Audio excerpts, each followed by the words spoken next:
Money Talks, sponsored by Lexus of Las Vegas and Lexus of Henderson.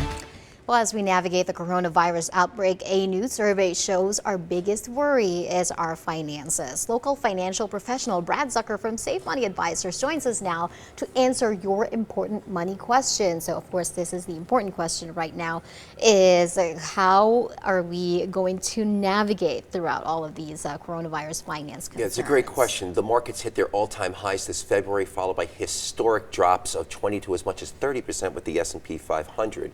And investors are concerned because what's causing this panic is global economic slowdown based on the pandemic, as well as an oil price war, cut in interest rates, closing of schools and businesses. So everybody is concerned. The most important thing to do is take the necessary steps and prepare for the near and far future. Right. Should we be concerned? We just saw that the Dow almost dropping 3,000 points a couple of days ago. Should we be worried about that?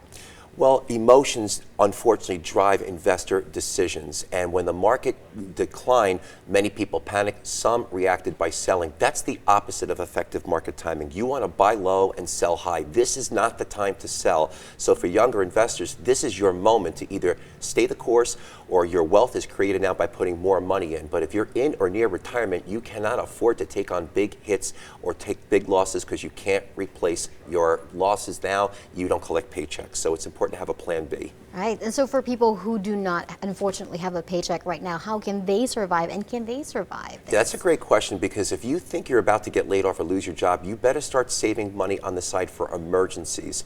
Look for putting away about 3 to 6 months of your bills into an emergency fund. That's going to be used for home and car repair or emergency medical bills. Unfortunately, most Americans don't have money set aside for emergencies, so they tend to turn to their credit cards for purchases to hold them over, being hit with 17% interest rates. That means it could take months or even years to pay off that debt. Right, and so we're talking about for people who do not have that rainy day fund. What can we expect from the federal government? The government is aware that more than 10 million workers will be impacted, ranging from restaurants, hotels, and other sectors in the industries. So they're going to be pumping money into our mailboxes to help ease the financial burden, anywhere from $1,000 to as much as $3,000 per household.